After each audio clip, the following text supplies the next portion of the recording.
അസ്സലാമു അലൈക്കും. പ്രിയപ്പെട്ട സുഹൃത്തുക്കളെ, ഇന്ന് നമുക്ക് വളരെ പ്രധാനപ്പെട്ട ഒരു വിഷയത്തെക്കുറിച്ച് സംസാരിക്കാം. നബി സല്ലല്ലാഹു അലൈഹി വസല്ലമ പറഞ്ഞതുപോലെ ഒരാളുടെ വിശ്വാസത്തിൻ്റെ പൂർണ്ണത അളക്കുന്നത് അയാളുടെ സ്വഭാവ ഗുണം കൊണ്ടാണ്. തിർമിദിയിൽ വന്നിട്ടുള്ള ഒരു ഹദീസിൽ നബി സല്ലല്ലാഹു അലൈഹി വസല്ലമ ഇങ്ങനെ പറയുന്നു: വിശ്വാസികളിൽ വെച്ച് ഏറ്റവും പൂർണ്ണമായ വിശ്വാസമുള്ളവൻ അവരിൽ വെച്ച് ഏറ്റവും നല്ല സ്വഭാവമുള്ളവനാണ്. എന്താണ് ഈ നല്ല സ്വഭാവം? നാം എങ്ങനെയാണത് ജീവിതത്തിൽ പകർത്തേണ്ടത്?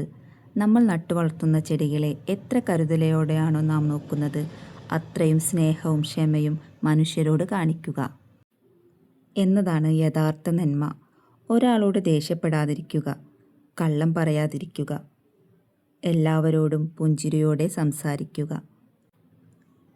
ഇതൊക്കെ വളരെ ലളിതമാണെന്ന് തോന്നുമെങ്കിലും വലിയ പ്രതിഫലം ലഭിക്കുന്ന കാര്യങ്ങളാണ്.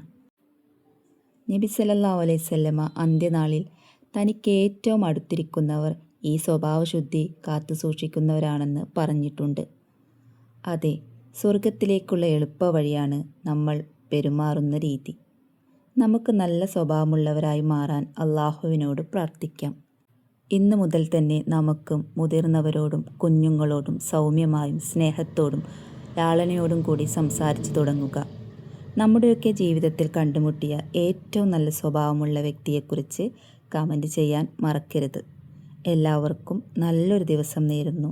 അസ്സലാമു അലൈക്കും.